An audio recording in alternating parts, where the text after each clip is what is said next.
Man, trust me, that is coming up today, man. I talked to him about that earlier. He was like, man. Was he? Yeah, I saw him get a little. Or Rick Sports 2 Rick. Too easy. Yeah. They're making it too easy for the kids, man. David stood up a couple times like he was about to go do something and sat back down. I could see him getting heated. If he was on the front row, he'd be gone, but he was on that back row. David might need to coach, man. Man, you guys better watch it. We're live.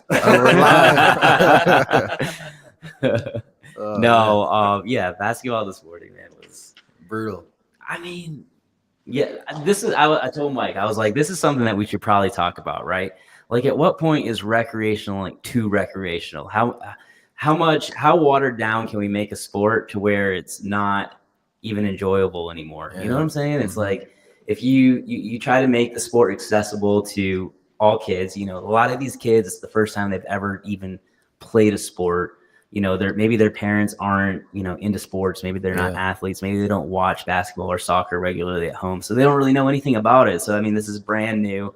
So, I mean, obviously I understand why you have to water these recreational leagues down, but it's like, maybe there should be like a 2-step recreational league, right? There's the recreational league for the complete beginner who really just wants to get out there, get their kids out there running, playing, jumping, just learning how to move. And then the recreational league for the kids who aren't quite ready to play AAU or select or travel or whatever, but like just a little bit more of a competitive type recreational league. And I don't know how you go about that, but it was it's because there are those kids on recreational league teams that still are kind of passionate about wanting to win. And when they don't win and they get home and they're sour about it and they're like, oh, what's going on with my teammates? It's like they don't want to play. It's like, well, buddy, some of them don't want to play. They're being made to catch everybody up. The way that this U6 rec basketball,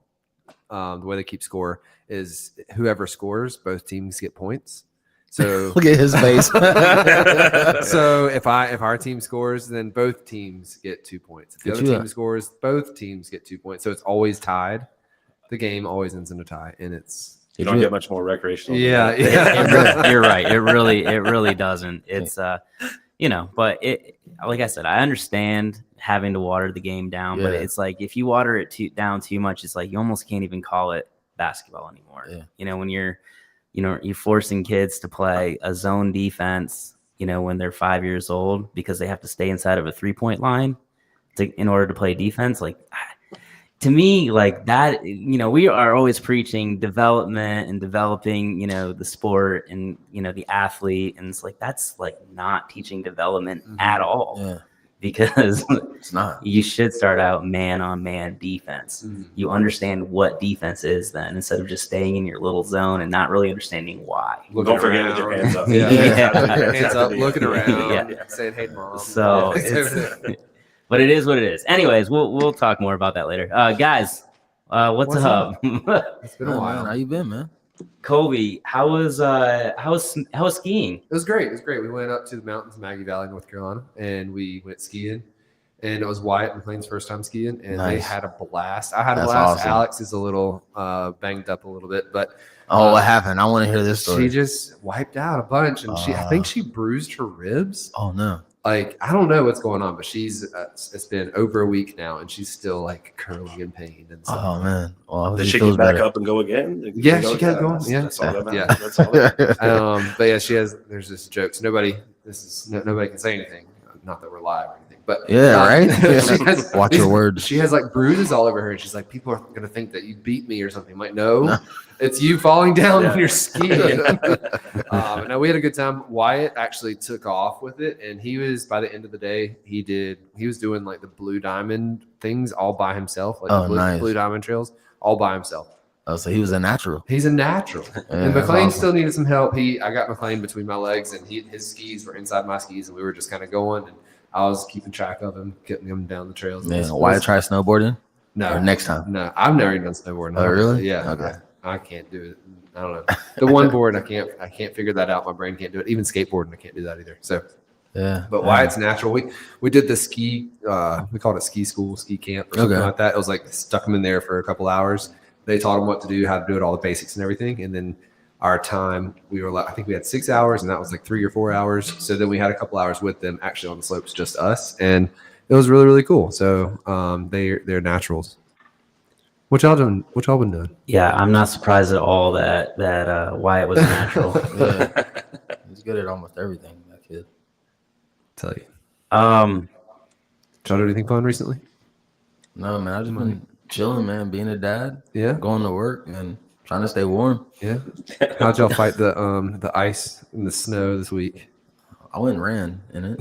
Okay. Yeah, So so slip that was and fun. fall. No, I didn't, man. But I'm just trying to stay active, man. And this weather is trying to stop me, like for sure. Yeah.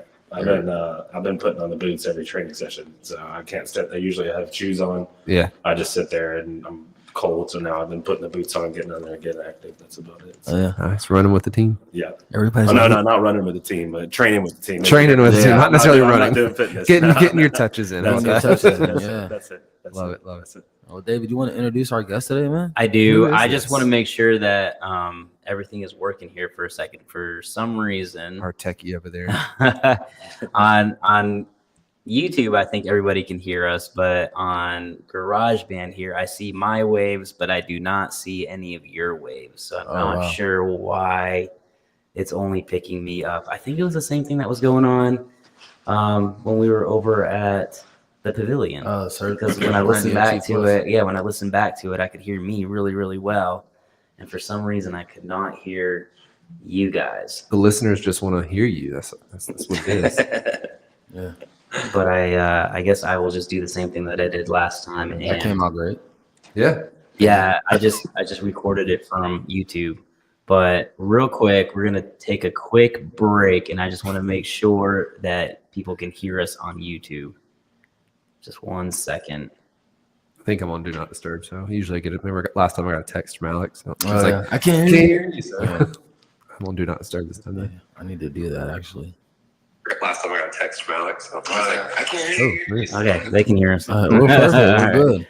All right. Yes. So, podcast. We've got Coach Brandon Lee. So, Brandon Lee, I see you on Instagram often. I know that you are a coach at CESA. We talked just before you got on that you're with the 08 and 2011 ECNL-RL teams over at CESA, and then also with Christchurch varsity team. Yeah. Yeah, the girls program. Awesome, dude. So push that mic right up to your mouth, just like it is with me here. Try to get as close as you Or can. scoot up. Yeah. Yeah, We're screwed up.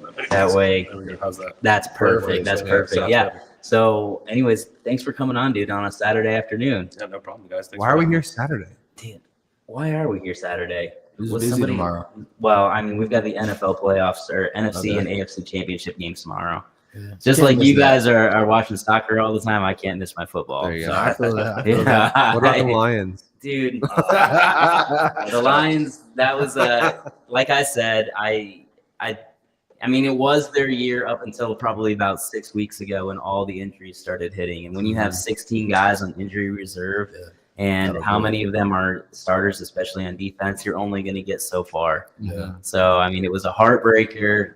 I'm really sad about it, but I wasn't surprised either. Got you. You know, Washington's firing on all cylinders, Yeah. and that Mhm. game against the Eagles tomorrow is It's going gonna to be a banger. a banger. I think all the games are gonna be good tomorrow. Yeah.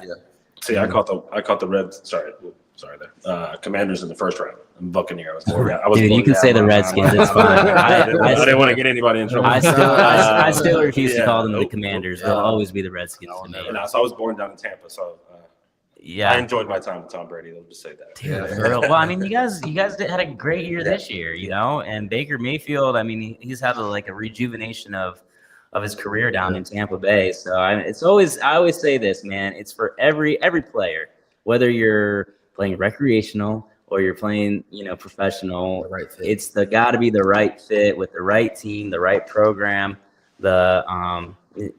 Once all that clicks, like people's talents can just, sky's the limit. Everybody that's in the NFL is good. They just have to be with the right program, and when that happens, good things can happen. So, but anyways, let's talk a little about you, Brandon. You are local from here in Greenville. Yeah, so I was born in Tampa, Florida, but my parents, everybody's from here. My dad was in the military, so Born down there, moved here when I was 2.5, 3 years old. Okay. Other than going to school for a little bit. Cool. So you've been here pretty much your whole life. Yeah. And you started with soccer, your sport growing up, or did you play other things? Or I did kind of the recreational thing we referenced earlier, where Yeah. everybody just kind of tied everything with other sports. I was decent at basketball. Just kind of understood soccer, I guess, a little bit more, and kind of took off from about 11 years old. Once I made the travel team for soccer, it was pretty much soccer.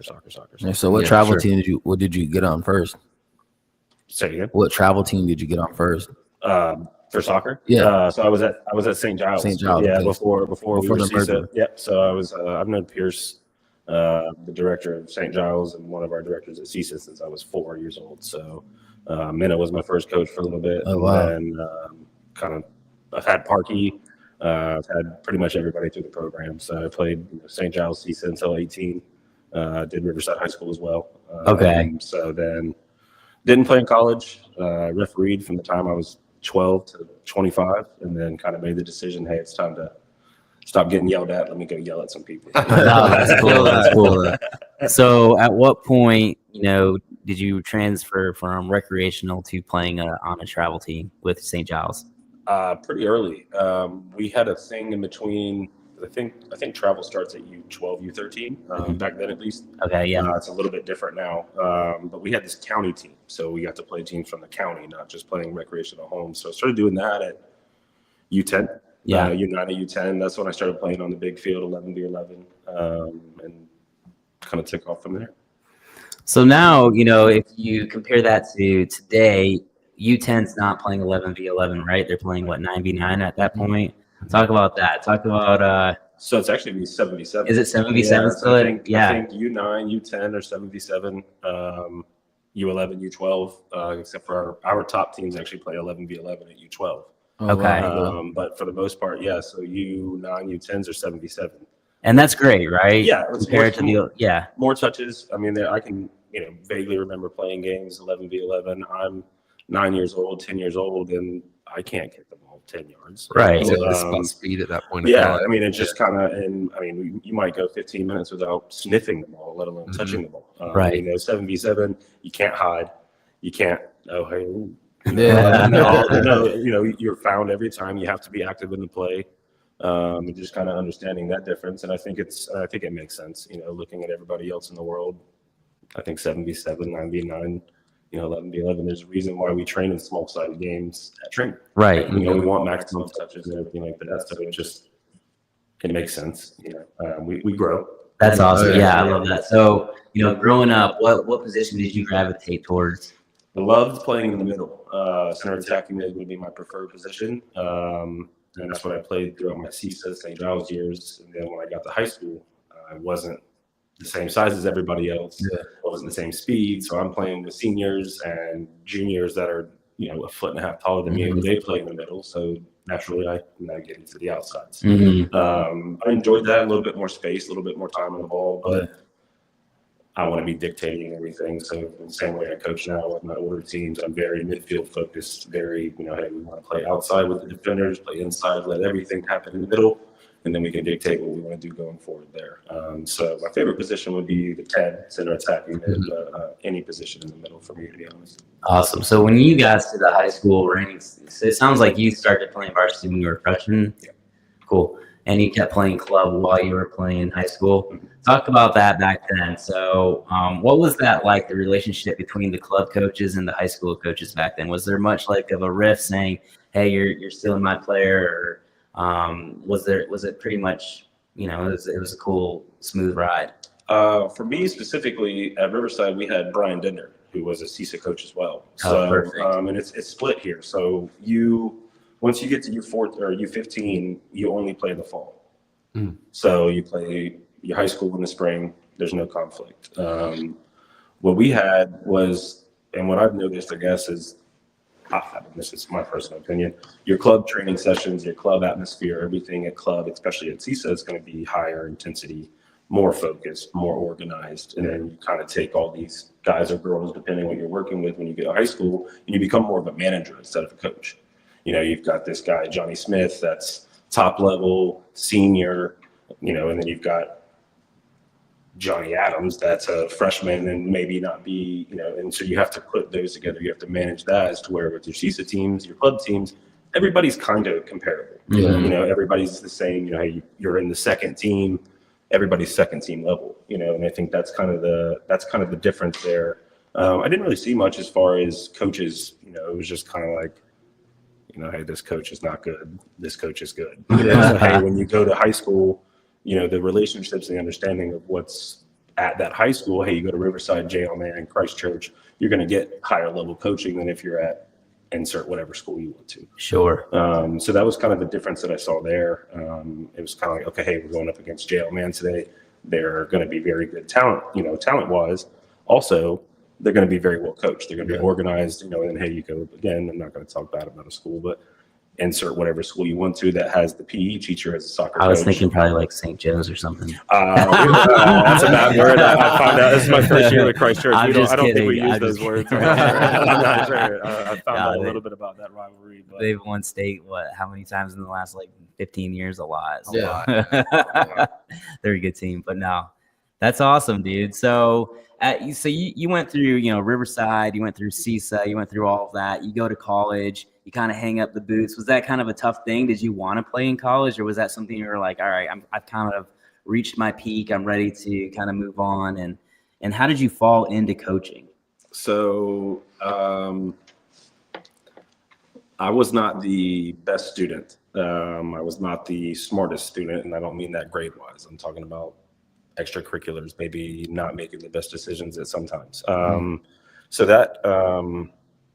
that limited my choices when I was looking at playing in college. And so that was kind of understanding, okay, hey, the only thing that's, the only schools that are looking at you are USC Sumter, USC Sakahatchee, or whatever those schools might be. Okay, well, hey, I really want to play D1.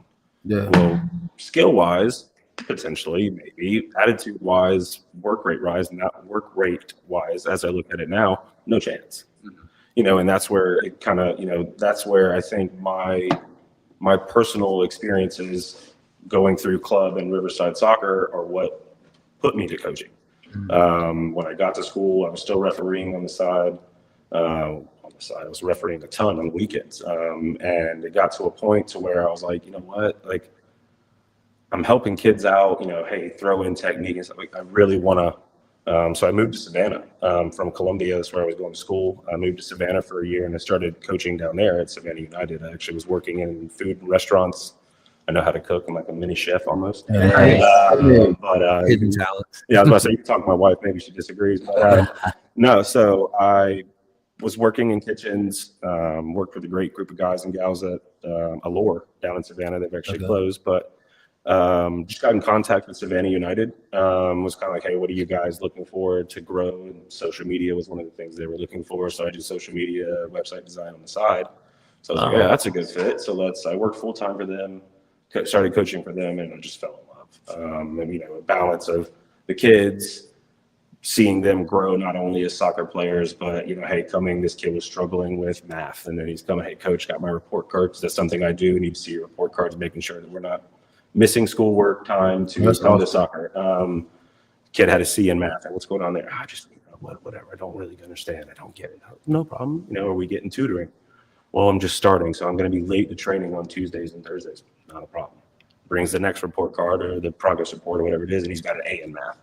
And so when I started seeing that, and then it was also the growth on the field, result-wise, all that, it was just like, oh, this is what I'm here for. Nice. This is what I want to do. Yes, I want to win games, always want to win games, but also if the kids are not having fun, one of the big things that they say is, smile on faces, and it's just kind of seeing that growth, like I said, as a soccer player, as a human being, maybe the gaps that I missed, making sure that it's being, reciprocated to these kids that it's okay to go play D3. It's okay to go play JUCO. It's okay, because that's probably one of the bigger regrets I have is not going to play at USC Sumter. Yeah. Just getting that in there would probably help me with school, probably would have helped me stay out of those silly decisions that I was making at the time. And just kind of, help growing the game. I love soccer. I love football, whatever you want to call it. Do you wish you had somebody in your life that would have told you, like, hey, man, let's get on this path and you can go play D3 and D2? Because that is a good option now these days. Yeah, I think it was also different because I know like even from my parents, soccer is not going to make you money. Well, Yeah. Why are you talking to me about that? Why is that the conversation at 6 and 7 years old? We're not here, and I've got a 5-month-old daughter. It's not Project Mbappe already. Yeah. You know what I mean? It's Right. like I will be happier if she loves the game. Yeah. And maybe she's not good at it. It's not everything we do doesn't have to be to get a scholarship. And so I think I wish I would have had somebody that would have kind of taken me under their wing, but not necessarily just for soccer. Just life skills. Yeah, just kind of understanding like, hey, like, you're not guaranteed to get into South Carolina just because you've got 5 generations that have went there type stuff. Yeah. And so it's a little bit deeper than just that soccer aspect. But having somebody not hold my hand, because we want to teach life choices, we want to teach all this stuff there, but to, like you said, kind of gravitate you to, hey, these are okay. It's okay to be D3, it's okay to play JUCO, it's okay to play D2. Yeah. Instead of looking at that big big picture all the time. It's like, hey, maybe you get to D1 after playing a year or 2. Yeah. And just kind of explaining the situation, the things that as we grow up and we see and we experience, kind of understanding that is what, would probably be what I would be looking for. And that's kind of what I try to do now is, hey, don't forget to fill out your, I'm not going to do it for you, but don't forget to fill out your college combine stuff. You're paying $150 or $300 wherever you're going to these ID camps. You're not filling out the information. Yeah. That's simple. Right. Like, hey, we don't really think about that simple stuff because we're so focused on performing on the field. Right. And that's I hope that kind of answers your Yeah, question. no, it really does, man. I feel like that's a big thing right now or at least from my perspective, is that the information isn't out there for people. Like, whenever I was growing up, I didn't know all the things, but I also didn't, like you said, didn't have someone to tell me all the things that I would need to do. And I feel like that's kind of better now, but maybe it's still not as present of having someone like almost like a guidance counselor for soccer, if you will. Yeah. Yeah. Well, it's crazy though, because when we were growing, I don't know how old you are, Brandon, but I'll be 39 this year. So it's been a while since I played, in high school even, but even back then, especially in soccer, you were still getting recruited from playing high school. It wasn't just from club back then. So you did have more of, your athletic counsel, like in the athletic director's office, kind of helping you through that process a little bit. But now, with youth sports growing so much, where high school I wouldn't call it irrelevant. It's very relevant, and it helps take the kids' pressure off, like their soccer playing, right? Because it's more fun playing with all their friends. But from a recruiting aspect, it is kind of irrelevant. The most relevant thing is what club and what ID camps you're going to and all that stuff. And so you don't have that built-in athletic director's office helping you out. Coaches can't approach that athletic director. So it does kind of take the more onus on you, your parents, and even hopefully your coach to really help you out in that direction. And I really do think that's a responsibility, like you said, that club coaches have to kind of start to take on. It's not just what your team is doing on the field or the pitch. It's how your players are performing outside in school. I think that's so cool that you're doing that, almost like a mentorship program for these kids, right? Because it is, how many of these kids are going to go play college maybe, and that's it. But at least they got the fundamentals of taking responsibility for themselves at an early age, which is going to take them much farther than anything else that they do on the field, most likely. So I think that's huge, dude.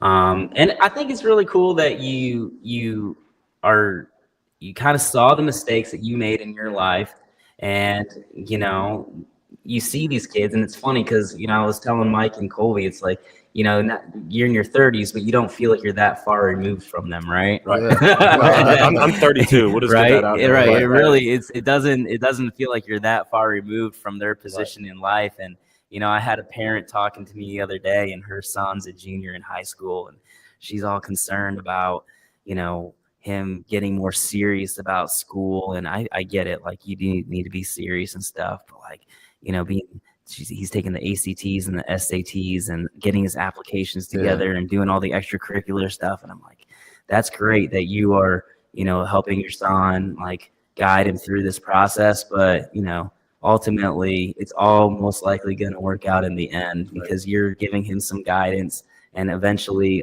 boys will catch up and they'll get to point A to point B. Right. It just takes them a little longer than girls. I don't know if y'all play video games, but it's side quest. I mean, it's Yeah. consistent side quest every Yeah. day, you know. And that's kind of, it just takes us a little bit longer. It does, man. It's crazy. I know my mom, when I got married at my wedding, I had a bunch of my high school and fraternity brothers as like my groomsmen. And I remember my mom, before that morning, I was talking to her, we were eating breakfast or whatever. She's like, I really can't believe you guys are all here and you guys are all successful and actually getting married. I was like, thanks, Mom. That's a backhanded compliment. Well, it's crazy. So, from Savannah, you made your way back to Greenville eventually. How did that all work out for you? I mean, how did that play? I actually reached out to CESA don't quote me here, I think, but reached out to CESA to set up friendlies or games against the club I was at. And conversation was kind of like, what are you doing down there? Come home. Yeah. And I was like, oh, please. So I came home and just, 2017, and I'm so happy. That's cool. That's cool. Yeah. So did you meet your wife before or after you moved back? We went to middle school together, high school together. We were in Columbia at the same time, but kind of, I don't know if you can see me, did this little thing where it was like friend circles were kind of the same, but Yeah. and then it was time. It was time. Cool. You got back to Greenville and then you're like, this is it. Yeah. So you got right into CESA right away. Where did you start at in CESA as far as what teams? Was it the teams you're currently working with, or? No, I've actually, I would say through our boys program of travel, I've probably had 75% of the kids since my return. No, I was bottom level, select teams, junior, lower age junior academy teams, different levels and everything like that. I started with a 2002, that's a birth year, select team. And I think, that's 17, 18-year-old kids that are just kind of out there to have fun. Yeah. Right. I want to say no interest. I don't want to speak for them or anything, but no realistic interest in playing in college. Hey, we're just kind of out here. Maybe we try out for our high school team. And then just kind of over time, Work your way up. Just kind of trying to match what I want. We all want to win. Yeah, for sure. But my biggest thing is just commitment, and it's kind of, hey, the higher up you get, the more they are committed. And just kind of understanding that everybody wants to be on the highest team, but not everybody wants to train 4 days a week with the team and then also go do outside stuff and do all that. And I kind of just was in, constant communication with my directors and everything. And it was never good enough for me, hey, can I do this next year? Can I do this next year? Can I do this next year? And then, being competitive at a higher level also, kind of helps. What gave you that ambition as a coach to want to just keep going to a higher level? Because, some people get like complacent.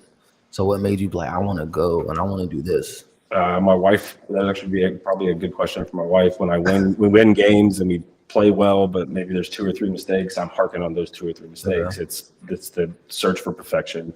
It is the fact that I have been around this club for 2/3 of my life, and I want the best for the club. I want to go win national championships with the club. You can't win national championships at U9, U10, U11. You can't, those type of things. Like I said, the results were always there, but then the more that I wanted, it was like, oh, I did this with this team. Okay, well, imagine if I had the commitment level of that team at that age. Yeah. And then kind of just like, always wanting something different. Same reason this is my first year with Christchurch. Never coached girls before. New head coach called me and texted me or whatever. It was like, hey, interested? So that might be a little different. Yes, I would love to do it. And so I usually have 2 or 3 teams in the fall for CESA. One of them or 2 of them is always an older group, so they go and play high school in the spring. So I drop down a team or 2. So usually I pick up a lower aged academy team, maybe a newer team, and I said, okay, well, high school girls is different. Well, this should be a good level. Christchurch is a good level. And it's just kind of always wanting to do something different. So I same thing that I do with the Manchester United group of South Carolina Red Army. One of the co-founders, one of the guys that run it. Well, this is my 3rd or 4th supporter group for a team that I've done. I've done Charlotte, I've done the Riot for the Triumph. Nice. I've helped out with Atlanta groups, and it's just always something different. I had Atlanta United tickets for 2 years when they first started. They got their feet, they were running MLS Cup champions, didn't get season tickets anymore. Watch from afar. Yeah. Then Charlotte popped up, got season tickets at Charlotte. Want to make sure they're succeeding. Want to make sure they've got a foundation. They've got all, not that my money's really helping them at that stage, but you know what I mean? Just kind of that concept of always supporting, always wanting to better yourself, always wanting to, okay, hey, you've did well with the 2011 RL boys last year. Okay, well, I only had one RL group. Let's see if we can do it with 2. And next year, I want to do it with 3. Yeah. And then, at some point in time, I want to go get that highest level. And that's just, I mean, and that's just, I guess, me as a person. I'm never happy. Yeah. That was going to be my next question is where do you think what's your end goal? I mean, do you want to stay at CESA at the highest level, or is it something after that? Is it branching out, like you said, to schools or clubs or anything like that? Like where do you see yourself as a perfect job, or where you want to be? I would say full time for CESA. I'm not trying to wish anybody out or early retirement or anything, but I mean, short of having a tattoo on my chest, I mean, there's not really much else I wear. So a higher full time position at CESA, coaching the top level teams, or some situation to where what I'm doing makes sense for the group. That would be ideal. Awesome. I'm not sure about college. I'm not really sure about high school. The time commitment for a high school coach is pretty deep, and that kind of limits you. I don't think the guy that runs Christchurch, the head coach, I don't think he has any CESA teams. So that would be, I don't want to just coach one team. So it's the same. Like I have the ODP program. I have 3 teams at CESA. I have Christchurch. It's footy, soccer. Dude, soccer is your life. That's 100%. And here he is on a podcast. Right. That's awesome. All right. So, we are, like I said, we're a youth sports podcast. So what do you see as the biggest difference? You started playing, soccer as a young kid, 4 or 5 years old, and you went up through CESA or St. Giles into CESA, and now you're a coach at CESA. What do you see as the biggest difference between youth sports of the 90s or early 2000s to now we're in 2025? What is the difference between those 2 decades? Parents. Let's talk about parents. I think parents is a hot topic. That's how we all got here. So what is your? So I think one of the biggest things, parents. I think that they want. Obviously, every parent wants the best for their child, right? But let's talk about the role of parent in youth sports. Let's start with practice, right? Like, I know our kids are little, so this is going to be like the drop-off question, right? Should parents stick around and watch practice every single practice, or should they just drop them off and then come pick them up after practice? And at what age should that start? I mean, I know that, when you're a 6, 7, 8-year-old, obviously you're going to stay and watch. I don't think anybody's probably super comfortable just leaving their 7-year-old at the field for an hour and a half. But how do you watch? Are you in your car watching, or are you standing on the fence with your arms crossed on the fence? And and that's talk about that. I think, and so at CESA, at least, parents are not allowed to be on the field during training. They can stand at the fence. We've got fences on all of our fields. They can stand at the fence. They can watch. For me, I think it's understanding your kid, understanding the situation, understanding your team, understanding the coach, understanding all of that. So does your kid perform better when he or she knows that you're around? Yes. Okay. Well, then maybe that's the reason that you're a little bit closer than.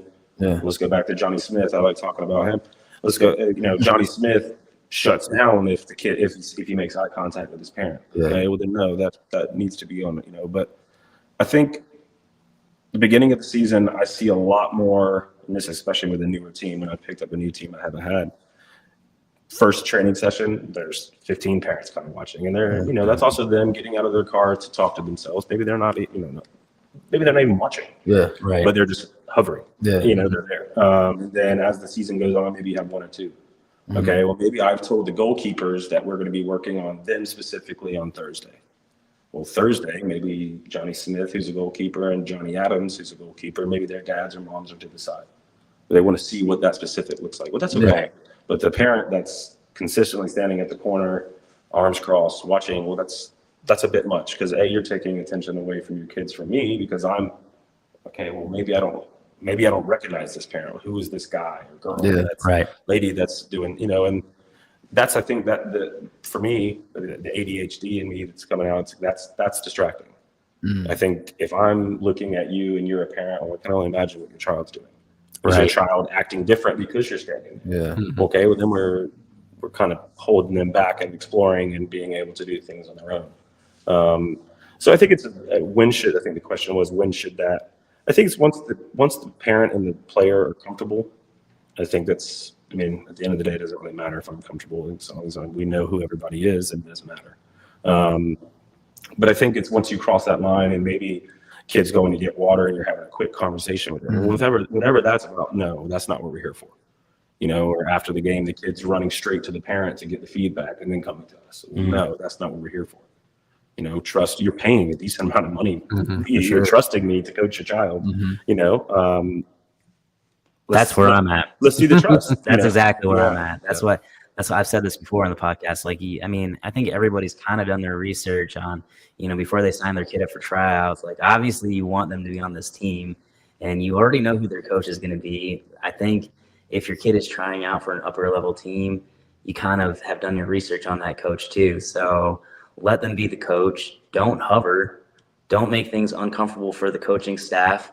Don't make things uncomfortable for other parents either, Because some parents will look and say, well, Johnny Smith's dad's hanging out at the fence. Well, maybe I should go. Maybe I should go. Right. And then the next thing you know, you've got 4 parents that are awkwardly just standing there, not even talking to each other, because one parent stands up there. And it's, I'm all for, because like when we go out of town, I've already sent a message. We've got games this coming weekend in Atlanta. I've already said, hey, we're doing a team dinner Saturday night. Well, I want the kids to get together, but also I want the parents to get together. We're about to spend 4.5 months together, hopefully plus another one with playoffs if we qualify. I want you guys to be friends. I want you guys to understand. But I think at this point, especially with the groups that I've had for a couple of years, very rarely do I see parents. It is a drop. They maybe come pick up, or maybe it's a drop and somebody else is coming to pick up. So whatever they're doing in their free time, I mean, I have a 5-month-old daughter. I can't wait for free time. Right. Hey, take my kid for an hour. I trust you. Yeah. She's going to get something out of it, and I'll come pick her up. Hey, maybe every now and then I might stick around and watch, but I'm not going to hang out on the fence. Yeah, and I think it's important too, like not just, it's important for a kid to separate themselves from a parent when it comes to sports. I think, if the parent is just hanging on, that means that the child knows that the parent is there, and ultimately they have the protection of the parent, right? Like if something goes wrong, they're not going to have to take responsibility for it. They know that that parent is going to step in and take control, which, ultimately does not lead to independence on or off the field. So I think I'm of the opinion that, you drop your kid off, especially like I would say at 8, 9, 10 years old, that's when you start dropping your kid off and just letting the coach, the longer you're sticking around on the sideline, the more often they're going to be looking at you when they make a mistake for your approval. Yeah. And you don't want that, because if they're doing that in practice, they're for sure going to do that in the game. Right. And when they do that in the game, that's going to mess everybody up. Right. So, right. Yeah. All right, cool. What else about parents is different? Because, when my generation, I don't know if it was just, the 90s, but I just felt like parents were so uninvolved in youth sports, right? My dad never got my dad dropped me off the dip. Never. I can't remember my parents ever being at practice.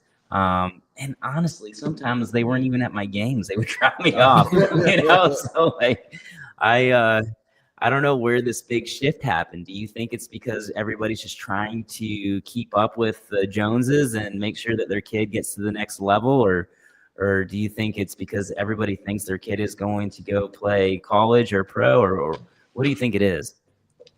I would say it would be a combination of keeping up with the Joneses, and then also just the growth and everything of social media, and kind of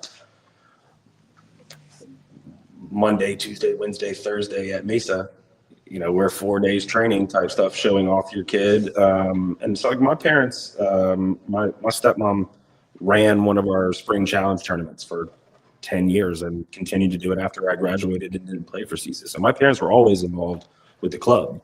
However, training started, they were dropping me off. They were going to the library. They were going to the grocery store. They were going to do things, and then they were coming back and picking me up. There was no highlighting anything. It was just, okay, my kid's at soccer practice, as to where now I think it's my kid's doing this, my kid's doing this, my kid's doing this. Shout out to 90 plus and Juan and those guys. Hey, going to 90 plus OT today, 90 plus OT, 90 plus OT. And shout out to Gavin, 360 soccer as well. But, showcasing those things instead of just sending your kid to do them. Right. So I think that's what's changed. And just also with technology, not just social media, but the communication. I can't tell you a time that my parents called the coach. Well, now we have text messages. I don't really get a lot of phone calls. I get a lot of text messages. And so at CESA and South Carolina ODP, we have Playmetrics. And all of our communication is supposed to go through Playmetrics. The club can see everything, yada yada. And those communications have died down a little bit. And so getting back to the team that I've had for 3 years, 2 or 3 years, the only communication I'm getting at this point from parents is, kid's got something at school, kid's sick, we're going to miss tonight. Sorry. Is there something else that he can do this week to make up for it? It's not, and then when I have a new team, it's A, B, C, D, E, F, G, H, I, J, K, L, M, N, P, Q and the R and the S and T and the U. And it's so much more communication. It's so much, I think people are more involved in just kind of everything. If you're a golfer, you're watching Instagram, you're watching, can we say TikTok? Are they back? Yeah. Okay, TikTok. You're doing TikTok. You're doing all those things, and you're just constantly looking at it. Okay, well, this guy said this guy said this. So then that changes your opinion, and now I have to make my opinion heard. Here's a text message. Well, Johnny Smith only paid. Well, did you not see him get whacked in the ankle in the 5th minute? Okay, well, it took him 22 minutes to get back to be able to run. Okay, well, then he was half of himself. That it's like, look at everything. Well, he's the best player on the team. Well, yes, but he's hurt. Are we looking at everything? Well, no, you're right. Yeah, they just want what's best for their kids, and I mean, I see the same thing that's why I try to, it's like, I don't care if Anna Catherine, my daughter, is the best soccer player in the world. I just want her to enjoy it. I just want her to love the game. I just want her to want to come downstairs and watch a 9 o'clock game with me on the TV. Want to do that, want to do that. Now, when we start training, that, when she gets that age, that might change. But it's, for me at least, it's just, I think it's technology. I'm not blaming technology, but I just think it's the constant gratification, approval. Yeah. I mean, just, we want to see, we want to hype up, we want to talk about, and they are your kids as well. Right. Yeah. No, So I there's mean, no I'll be the anything. first one to admit I post a way more about my kids than I do myself. Yeah, me too. Right. Like I hardly ever make a post about myself, but it's usually about my kids. And I get that. Like parents are super proud of their kids and they do want them to do well. But I do agree with you. I do think that probably all the checking in on the different practices or training groups that you're a part of does make other parents being like, man, my kid's not doing that. I might have to check in and do that too, to make sure that they get on a certain team. So let's talk about that, man. So, I mean, like you said, you've worked with all different levels. Talk about like puberty and how consequential that is for growth in a sport, right? Like how many times have you had a player where they're 8, 9 years old and you're like, man, they're really good, but then puberty hits and people catch up and then teams start to switch up. How do parents handle that? So like my 2011s, they're U14s, so they're right smack dab in the middle of that. And Right. so we have tryouts in May. I'm not going to talk about any player, any specific team or anything, but you see these kids in May, you pick a team in May. Okay, well, hey, this kid, Johnny Smith, is not technical enough. Okay, well, you see Johnny Smith when you come back in August and he's shot up 6 inches. And it's like, ooh, Johnny Smith. Maybe not be, you might not be the most technical anymore, but the athleticism that you have, you probably should still be at this level. And I think that's with puberty. I think that's the hardest thing is I mean, 4 months, 3 months, 2 months at this age, that age is so, I mean, it's night and day. Oh, yeah. And so, you're not taking the small kids.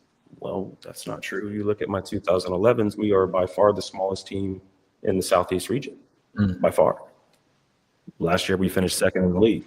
This year, we've dropped a couple games, but, it's everybody else in the league got faster, stronger, more athletic. We didn't, and there's a couple of kids, that are seeing that. They're technically probably top 20 in the club at their age, but size-wise, physicality-wise, and it's, again, are we looking at the whole picture, or are we just picking and choosing what we want to look at? Yeah.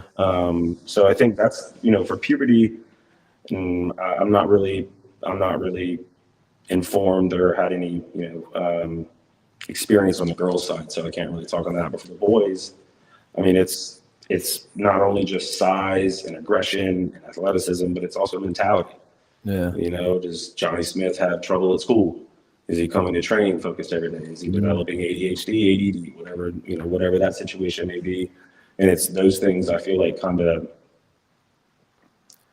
I want to say explode, but they grow. Those things, if you've got something there, if you are 80, I just remember when I was a kid, I didn't really think much about it. And then I got 13, 14, 15. It's like, dude, I can't read 3 sentences without looking at the squirrel outside. And I think that's, that's the biggest part. It's the attitude, the language is starting to change. Some of them, so for my U14 group, some of them are going to high school soon. Some of them will be in 8th grade next year. Yeah. So when you get those two groups together, that's a big thing. Because Johnny Smith's 9th grade, he's part of that high school lingo. Yeah. Johnny Adams, he's 8th grade. Yeah. And he's not there yet. Not there yet. So then, how do you? Oh, that's such a tough That's job. crazy. Man. All the things you have to think about. Yeah. I mean, it's just growing up, and I mean, every kid's different to begin with, and every kid's at a different point in time. Every kid's doing something different, yada yada yada, all that. And I think that's probably the hardest thing right there. And that's probably why I enjoy this age so much. Yeah. You see them become young men, and instead of just these are the boys. Now I refer to them as the 2011 boys RL. They're not the little ones anymore. Yeah. Right. They're growing up. They've grown up. I think that would be it for puberty. Is just kind of meshing. I mean, kind of the same concept of taking a high school. You got seniors and freshmen. That's totally how you become more of a manager. Yeah. And it's not about just X's and O's. So, how do you feel about the landscape of American soccer? Different club and different leagues picking birth year versus grade level. How do you feel about that? Because it's about to change the landscape of soccer in a year compared to the rest of the world. Yeah. I was in a Chelsea SC out of London. They sent their youth academy over 5, 6, 7 years ago when I was in Savannah. And we asked that question, hey, what is the difference between, and I don't think we can get it right. That's my answer. Yeah. So what do you mean? What do you mean we can't get it right? Well, so one governing body wants to go one way, one governing body wants to go another way. Yeah. That's a problem to begin with. That we have 2 governing bodies. That's it's not going to make sense. So I think it's, and I might be wrong or backwards on this, but U.S. club soccer, that's ECNL, ECRL. Well, then we have 4 other levels in our club that are USYS. So we have 2 different governing bodies in each age group. I see what you're saying. Yeah. And so if this one goes birth year and this one's school calendar, what do you mean? What do you mean there? Yeah. How do you expect us to do that? Yeah. So we have to do a tryout for this one. We have to do a tryout for this one, and then So they give us both your birth year and your school, and it's all right. Depending on what team you're on, is depending on the age group. Yeah. And so it's if you let's say you were on the 2011 this team, and then next year, you know what I mean? They're doing birth year, and you were in grade. So then not only are you not making that 2011 group, but then now you're a 2012. because if you go down, Yeah. you see what I'm saying? Yeah. Like Yeah. that's how do we fix that as an American soccer?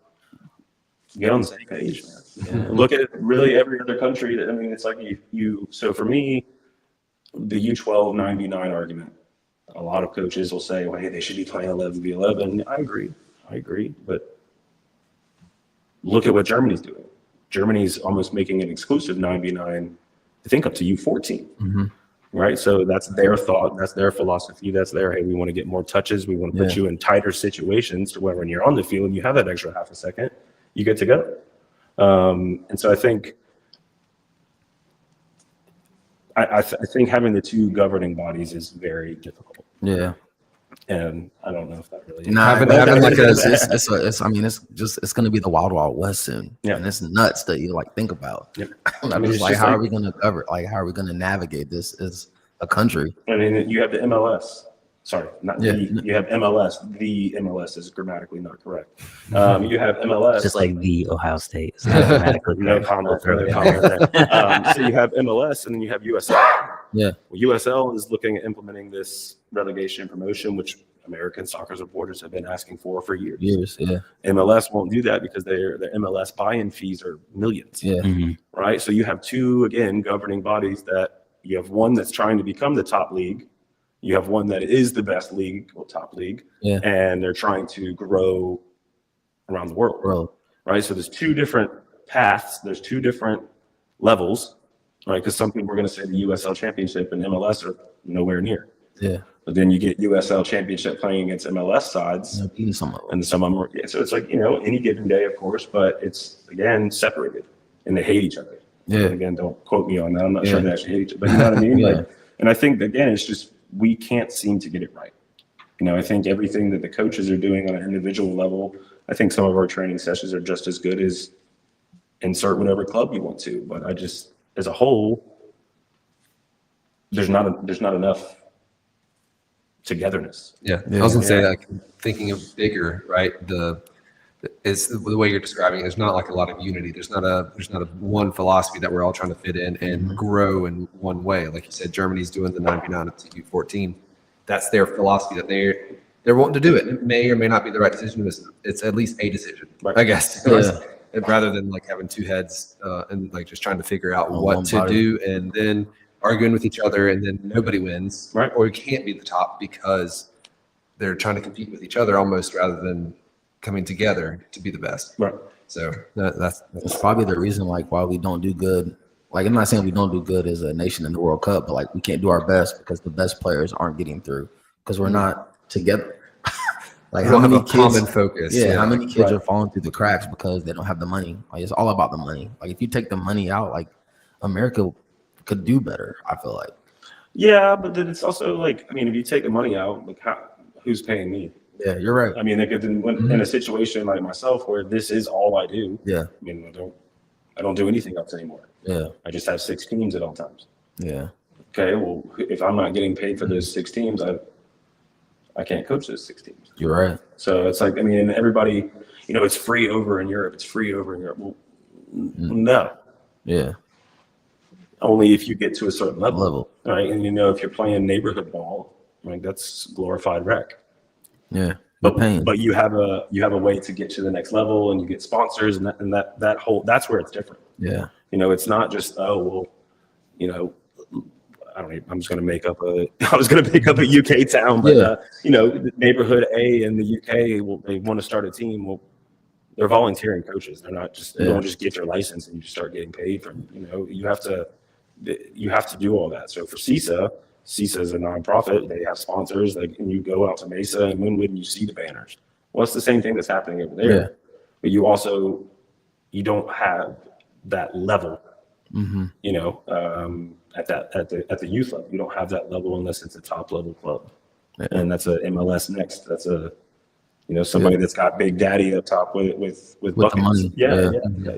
I mean, I think that's good education because the average person in America doesn't know that that's happening over there. They're like, oh, it's free over there, but it's only free at this level. So that is good because like a lot of parents don't know that. Yeah. And I think over there they're very, especially at the lower levels. Oh, this is my best player. he has to go, or she has to go somewhere else to play at a higher level. Mhm. And they swear here, especially when you've got multiple clubs in the same area, well, we want to hang on to this kid because one of these days he is going to get to that next level, and we want to be able to brag on it. Yeah, that's our kid. Yeah, come do our program. This is what it looks like. Oh, okay. Well, that kid probably should have been elsewhere 5 years ago. So instead of getting to this point now, he could have already been in the pathway. He could have already been in the programs 4 years ago. Yeah. It's crazy you say that. That was in the Pulisic show, on Yeah. the second episode. Like, if he would have stayed here, would he have been what he is today? Right.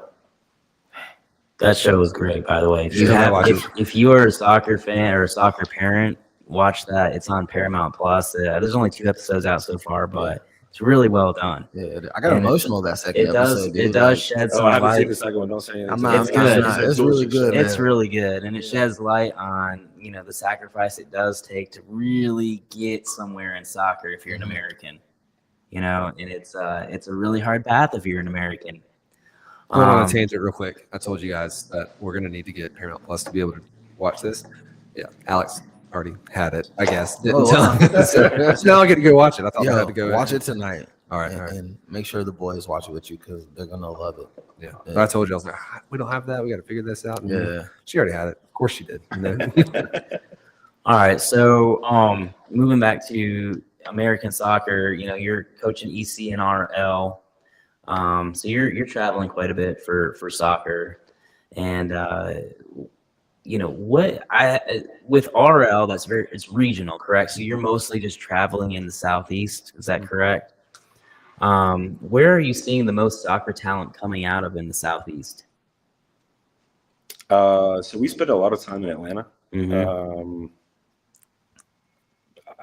I'd say GSA is that's Gwinnett. I'd say they're pretty stout. Yeah. They're athletic. They have some good coaches over there. They move the ball well. They're pretty stout. Yeah, And I'm just kind of keep it at that. Yeah. They're pretty good.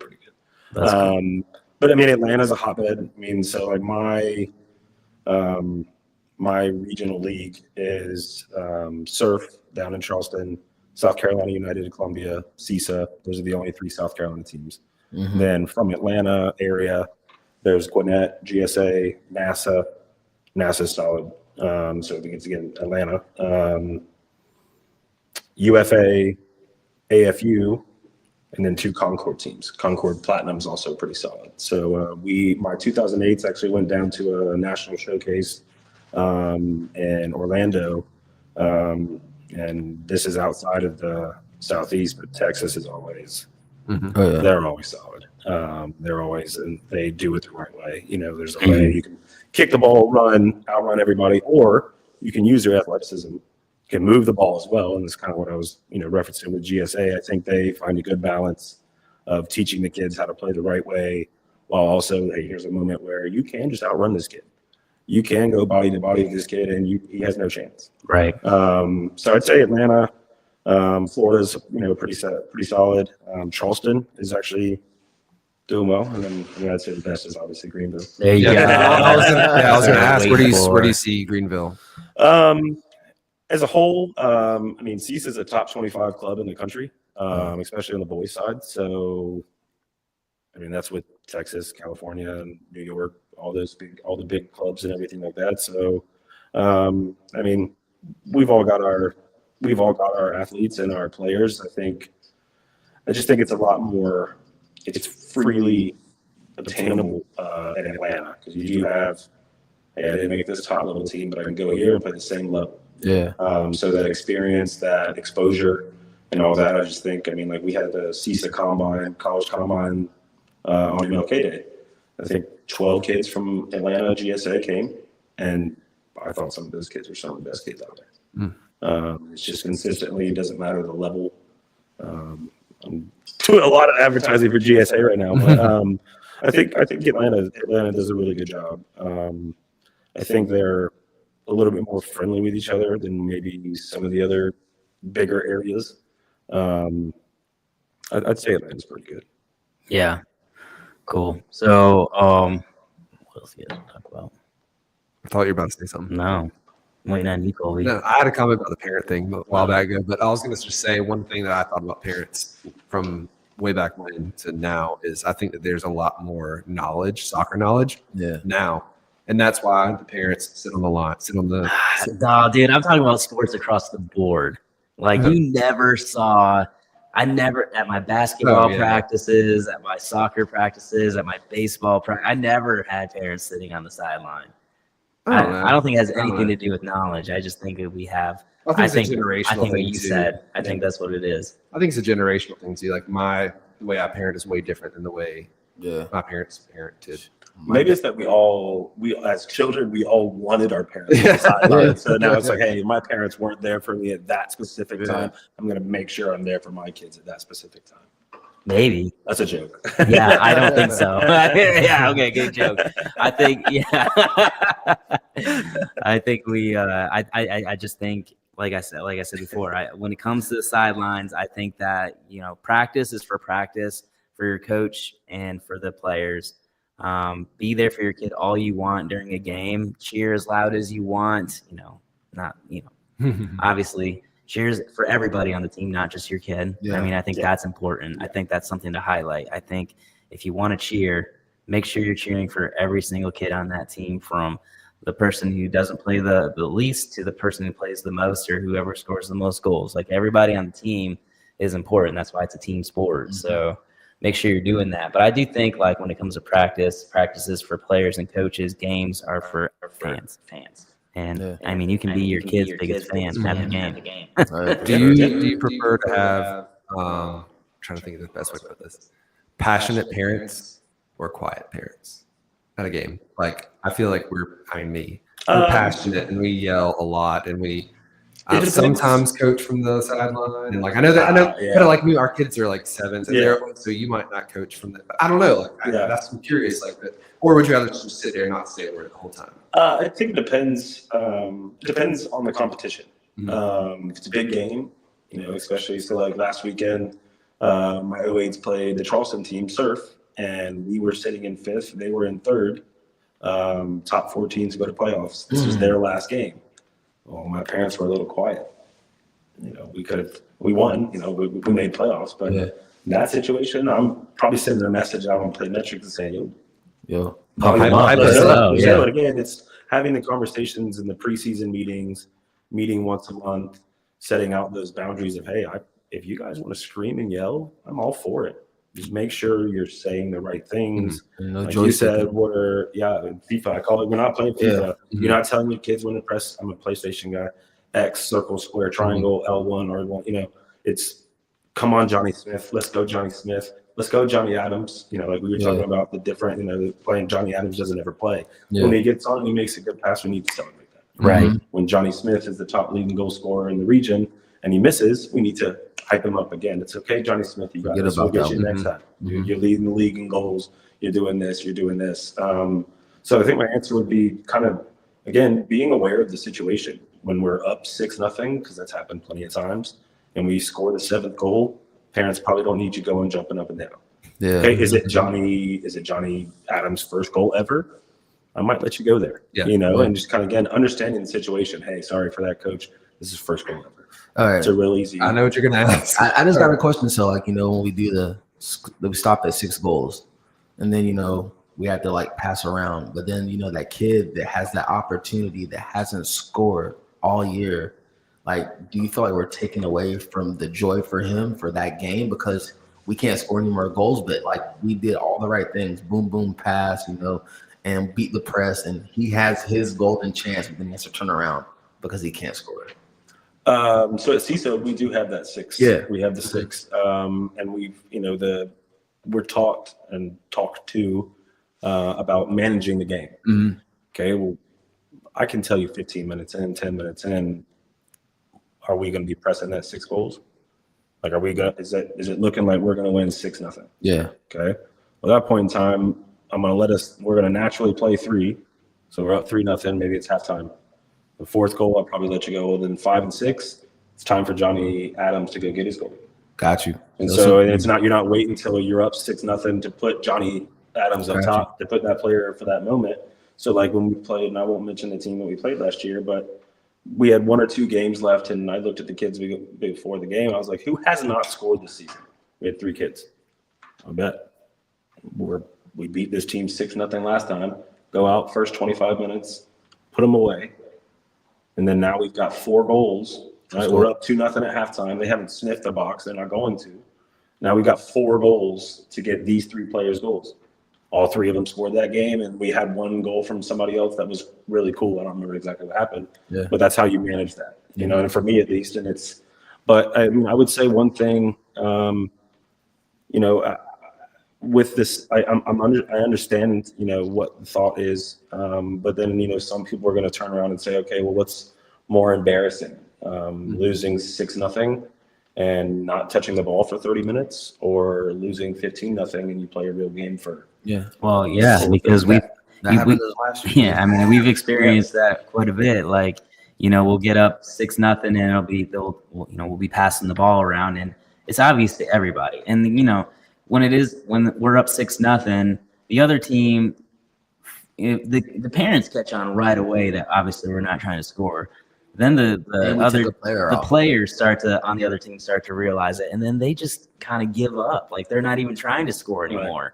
And then it's just keep away for like 15 minutes. Well, I think that's where, you know, they talk to us, you know, there's a plan when we do these things. Yes. You know, and we're talked about that in preseason meetings with our club and our coaches. And it's, you know, don't let it get to that situation. Don't be up 6-0 at halftime. Yeah. Okay, you score 1-2 in the first 5-6 minutes. You're up 2-0 inside 10 minutes. Mm-hmm. Okay, well, you should know your kids well enough to, okay, this kid right here is my least threatening attacker. Well, that kid needs to go get reps, especially in the academy, the U9, U10, U11, U12. That kid should already be up there getting reps anyways. Mm-hmm. Okay, well, then maybe that kills 10, 15 minutes. Okay, then it's halftime, it's 2-0. You're playing 25-minute halves. You shouldn't have to manage 4 goals in 25 minutes. True. And so you're sitting there and it's, okay, well, hey, we're up 6-0 at halftime. Now we just have to play possession for the second half. Okay, well, coach, manage that game better. Yeah. Right. You know, I'm done with Johnny's, but put the kid that's not threatening up top. Put the kids that don't play as much up top. Yeah. Solidify your back line to where you're not going to give up any goals. Right. Maybe your best player goes in goal for a little bit. Yeah. You know, and that's how, I mean, especially for me as in that junior academy role, that was the plan. Okay, hey, we played this team before. We beat them 6-0. We passed the ball around for 20 minutes. Okay, well, a lot of coaches are going to go, we want to pass the ball around for 30 minutes today. That's how we're getting better. We're scoring quicker. Well, it's like, no. Hey, guys, you're up 3-0 at halftime. We can only score off headers. Okay, well, junior academy, what happens if you head the ball? They blow the whistle. And it doesn't count. Yeah. Right, so we're still getting attempts. We're still doing this. Okay, well, we're not scoring more than 6 goals. Yeah. You know, or, hey, we're up 2-0 inside 5-6 minutes. You play every game. You're my best player. You're going to chill today. And then that way, maybe just taking off one player, and, you know, we're playing with the same amount of numbers. Mm-hmm. Taking off that one player, I'll go back to Johnny Smith. He's a good guy. Yeah. We'll take off Johnny Smith, and then we're not stressing about it anymore. Right. Or maybe we have to take off another one, and then my 2 best players are sitting there. Or maybe, like I said, one of them goes in goal, and it's just kind of understanding, because nobody wants to sit there. The kids don't want to sit there and pass the ball for 25 minutes. But it's impossible for them to go out, especially at that age, and consciously think about that. Yeah, for right? sure. You know, because they're just out there, I just want to score goals. Yeah. Mm-hmm. Right? Because mommy and daddy want to post the goals on. Circle back. Get that sick reel. You know? And I probably don't help that. I don't know if y'all. I mean, I post. Yeah, I've seen your stuff, man. You got some good content on it. Yeah, I mean, I want to showcase the kids, you know, but it's, you know, parents are, hey, why don't you get in the pictures? You see a ton of team pictures. I'm not in them.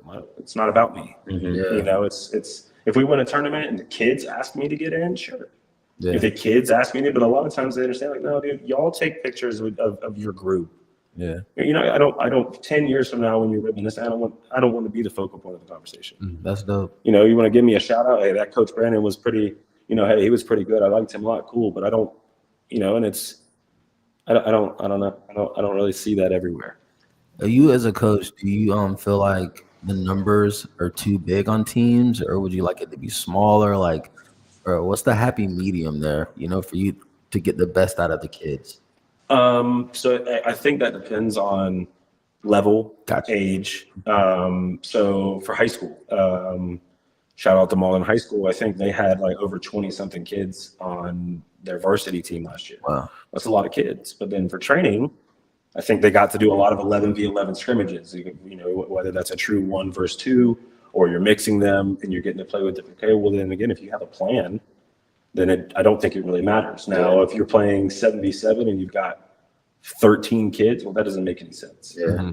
I mean, you're almost better off making another, or maybe sliding 1 or 2 elsewhere, or whatever that is. I mean, I would say, I think 18 is good for an 11v11 team, especially because we do have lives. Well, I don't, but parents and families have lives outside. Like you went skiing this weekend. Well, I had games this weekend. Yeah. So let's say you've paid for the entire thing, and I had a rescheduled game, and you got X amount of money in this trip. Well, go ahead and go. We've got 18 on the roster. Got you. That drops us down to 17. I still have 6 subs. Or for me, I've got a team below me that I can pull this kid up from, and then he can play. So I think 18 is good for 11v11. Especially the older you get, the more you want subs, the more numbers you want in your team, just for injuries. Maybe they work, maybe they, or whatever it is. We have a lot of kids that work. A couple of kids that pay their own fees by working. Nice. Well, if that kid needs to miss a training session or 2 because he has to work, no problem. Yeah. If I've got 14 kids, I'm down to 13, but 2 goalkeepers were goalkeeper training, I'm at 11, I'm at 9, I'm at 10. And so I think your question, to answer your question, it's understanding the situation again. I think at U6, U7, U8, U9, U10, they're going to be gung-ho about playing. They're going to probably be at everything. So 2 or 3 subs. Yeah. They're still sticks and rubber bands at that point in time. Like they're not going to be hurting themselves. Yeah. So I think, and then as you get older, you probably want 3 or 4 subs for 9v9, 11v11, 6, 7, 8 subs. Yeah. And for high school, I like the 22 plus because then you do get to run. You're not running varsity versus JV. Yeah. You're okay. Hey, I have 22 kids on my roster because 22 kids are good enough. Yeah. Then those 11v11 matches should be pretty decent. And they push each other for spots. Too. Exactly. So I think it's just kind of understanding your situation, specific to the school, the program, the club, the team, the coach. Yeah. Hey, what are you? I mean, there's one year I had 36 kids. It's crazy. On a team? In a pool. Oh, okay. 36 kids. But Gotcha. that's so on the weekends, they're split. So 36, Gotcha. Yeah, so sure. 13, 14 on a team. Yeah. So, question if you're on an RL team, could you move up in the any point of the season and go to ECNL, or could it switch back and forth? Does that happen, or does that usually not happen, or does it just depend? So I've never sent anyone down. But I have 2 ACL injuries for my 08s. They're done for the season. I've got a kid he's got mono, so he's done for the season. So I'm bringing kids up. So when I head to Columbia tomorrow for my game, 2 kids are coming from that E64 to play with us. Nice. Well, I don't think the kids that are injured are going to be ready for playoffs. We've already qualified for playoffs. Those 2 kids would then get another chance to come and play with us. So then going into tryouts next year, even if I don't have it, here's the group that we had this year. Here are the 2 or 3 kids, that traveled with us for 4 or 5 weekends, right? So going up is an option. Going down mid-season, probably not. No. For me at least, it just Doesn't make sense. It doesn't. Now, there are other clubs that do big pool systems. So as to where we have 17 for numbers, they have 35. And this week you could play with this team. The ECRL team's playing CESA this weekend. 6 of you ECNL kids are going to go down and play the ECRL program. And so it's okay, that makes you more competitive there. But then what about these 6, 7 kids that you just bumped? Yeah. And I think that's where it kind of gets tricky. So again, they have a plan. They understand their situation. So I think, just the idea is not bad. But then it's also so again, if I want to pull somebody from an E64 team to an ECRL team, 2 different governing bodies, it takes 4 or 5 days to get them registered. Jeez. That's crazy. Going from ECRL to ECNL is a button because it's the same governing body. All right. So let's talk about Yeah, ECRL and ECNL. Obviously, Is there a big talent difference between ECRL and ECNL? You know, a lot of players who get to that point are potentially probably looking at wanting to play in college at, you know, various levels, D3, D2, D1. From a recruiting aspect, is there really much of a difference between ECNL-RL and ECNL as far as opportunities go? What about like the kid whose parents don't really want them to travel across the country to play soccer all the time and just want to stay regional? So ECNL, their league is actually the same as ours. So we play the same clubs. Now, our showcases are Virginia and Florida. They're in Las Vegas this week. The ECNL. So like that's where it is. It's your showcases. It's once every 3 months. Your national championships and your playoffs are different. But I would say no, there is not a big difference a lot of the times. But then for some clubs, some smaller clubs, yes. So the 2011 NL boys and the 2011 RL boys, that U13, U14 age group, any given day they could swap. So we could move up and down. That team might look different every week. My 2011 RLs were invited to the North Carolina ECNL showcase last year. We went 3-0. We won 2-0, 2-0, 2-0. Played all ECNL teams. So based off that, I would say no, there's no, but then if we were to play our ECNL team 3 times, probably not winning 2-0, 2-0. Sure. So I just say it's your bigger clubs, your levels are going to drop off a little bit. I'm sorry, your smaller clubs, your levels are going to drop off a bit, but your bigger clubs, your top 3 on that NL team might be a little bit ahead, but then kids 4 through 25, probably not. Do you ever see it though? I've thought about this. Like, what if there's a kid who is exceptional and they made the ECNL team, but they elect to do ECRL because they don't want to do all that national traveling? Do you see that a lot or ever? I don't. Not anything. And especially as you get older, I don't think so. But when they're 12, 13, 14, they're maybe still playing other sports. That might be where the conversation's had of like, hey, I'm not going to be able to make half the training sessions. Okay? We're not going to put you on the top team. Right. Because that goes back to that commitment thing that we were talking about. Well, hey, skill-wise, you can't go any farther below this level. We'll work with you a little bit on missing training, or something like that. But no, as far as, once you get older, I don't really think, because if you don't want to play on the top team, why would you want to play on the second team? I feel like that would be like 3rd, 4th, 5th added. That's just for me. Maybe it's just family lifestyle, right? Because they don't want to do the full commitment to traveling across the country for all these showcases when they can get just as much recognition from playing regionally, if that's the goal. But now when you go to these showcases, the coaches at the ECNL showcase compared to the ECRL showcase is different. 3-1. Okay. All right. Well, that was kind of part of the question then too. Yeah. So the ECNL kids, like when they go play MLS Next teams, like they can beat some of those teams. Like I just think that's pretty cool. But like the MLS Next really don't want to give these kids that opportunity.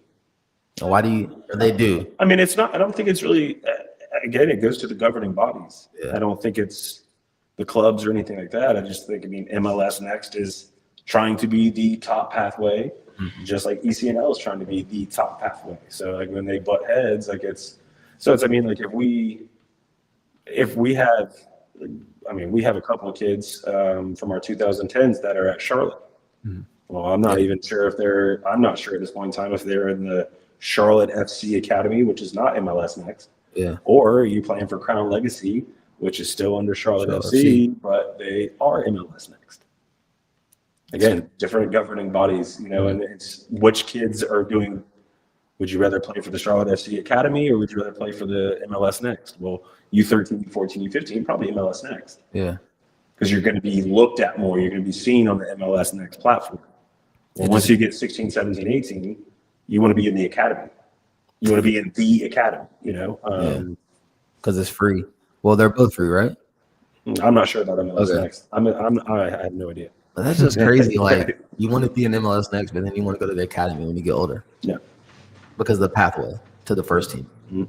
That's nuts. Crazy. Because you go from training at, I'm not sure where Crown Legacy, but let's say they're at one of the like a Mesa. Yeah. Well, then the Charlotte FC Academy kids are at the training center. And that's just the difference. Just got to get on the same page, America.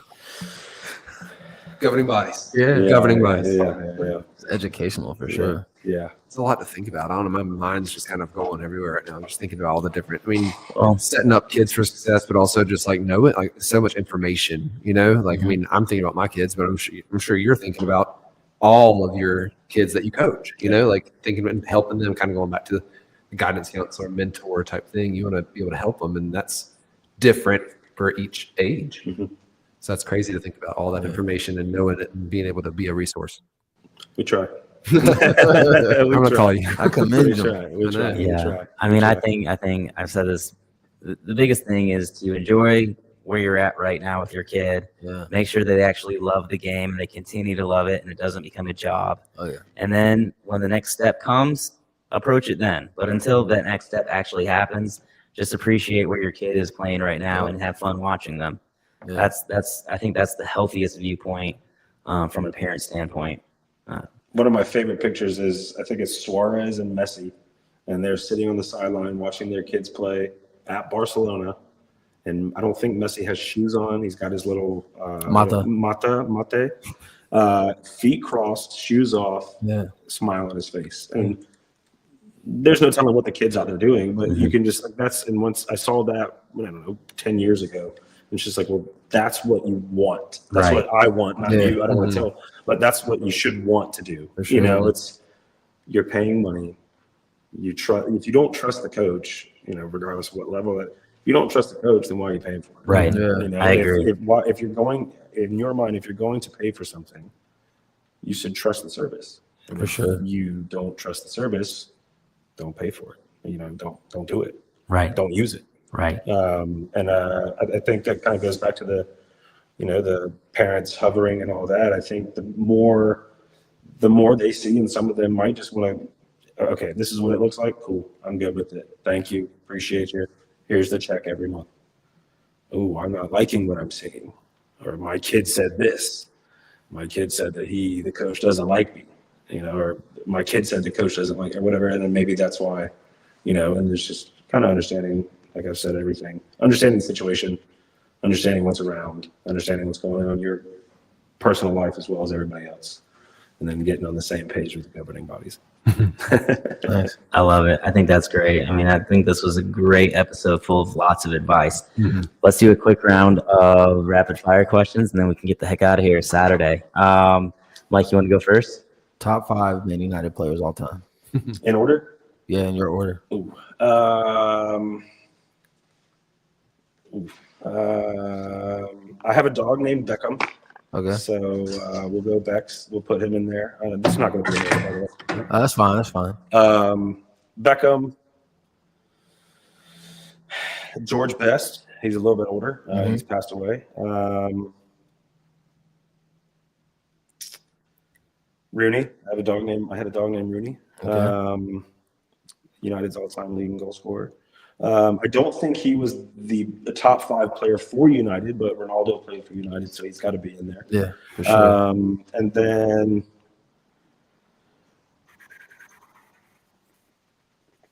Paul Scholes. I'm about to say you gotta have Scholes. All right, question for you. Where is your favorite place that you've traveled to coach or play or something like that? I got to play in Tampa, so I got to go home. So that'd probably be it. I hate going to Atlanta. Oh, I will put that there. I hate it. Traffic sucks. I hate it. All right. What is your guilty pleasure song that if you hear it come on, you're going to crank it? And it might not be the most popular song as a male to listen to. Disclaimer. My daughter's favorite song is by Daddy I Love Him by Taylor Swift. So I find myself I think that's actually the last song I was listening to when I pulled in here, but I'm not sure. That's so beautiful. Big Taylor Swift fan now. Right. Big Swiftie. Big Swiftie. All right. I don't think the wife knows this, but we'll be getting some tickets at some point in time. Nice. Good this deal. year, so. That's cool. Though. I would say, and I do like "Shake It Off" by Taylor as well. That's my pleasure song. Love it. Nice. All right. If you got a black card and you can take your family on any trip, where are you guys going? Anywhere in the world? Old Trafford. Old Trafford. Oh, That's man. dope. That's Yeah, cool. Yeah. That's awesome. All right, so I was looking over there. I know we were talking about it earlier. What gives you energy? Is it coffee, energy drinks? No, nothing, like just water. Waking up and you're just happier. And No, I used to be a big Red Bull guy. Okay. So no, I definitely need some caffeine in the morning. I got my wife an espresso machine probably 3 years ago, so it's coffee every morning. Nice. Shout out to Methodical Coffee. Oh yeah, I love Yeah. Methodical. Yeah, man. Once you get one of those espresso machines, those high dollar ones, there's no going back. No, it's You- game over. Yeah, It's I mean, game over. I can't even drink like normal coffee. I begrudgingly still use that Keurig every day because I probably drink my espresso in the morning from my high dollar machine, but then I come and I still need something hot. Yeah.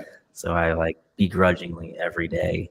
I'll Should click should that one for thing. the office. I know, I need to because I'll click that thing and be like, oh, this is gonna suck, but I want something hot. All right, cool. If you weren't a soccer coach, what sport would you be interested in coaching? Golf. Cool.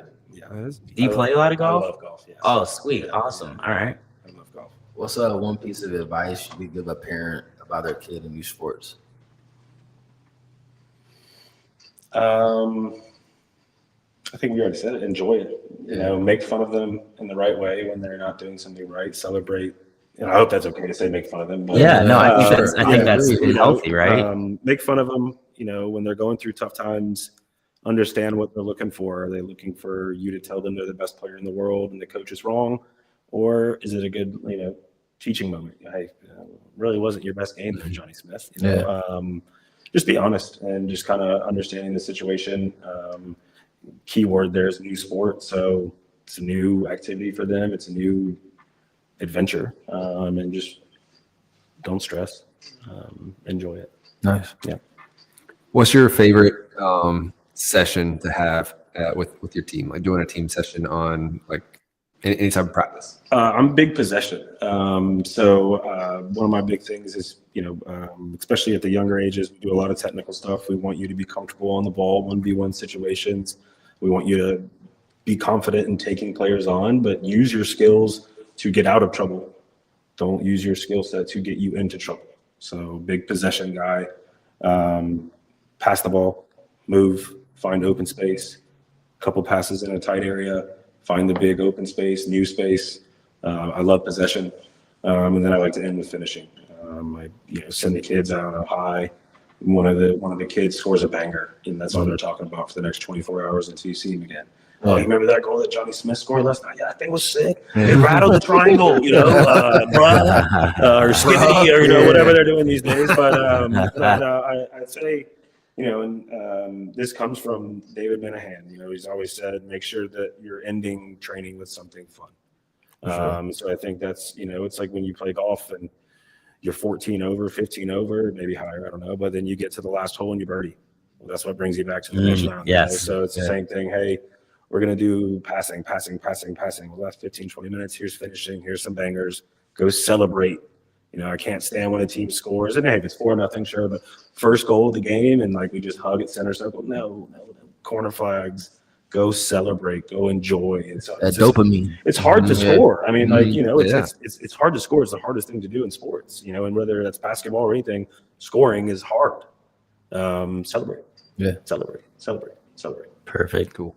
I love it. I think that's a good place to end. Works for me. Thank you guys for having me. Thank you Yeah. so much for Yeah. coming over. This is No going to be problem. great. People are going to No love problem. it. And Thank you. shout out to CESA, man. Our club, our kids are a part of it, and we really enjoy going out there and working with the coaches over there. We haven't had a bad experience yet. So Nope. just really excited about our kids' future, and hopefully hopefully you're in it. So unless they sack me, I'll be there. So. all right, man. Well, we appreciate it. Y'all heard it here. Sideline Talk. Thank you, guys. Appreciate you.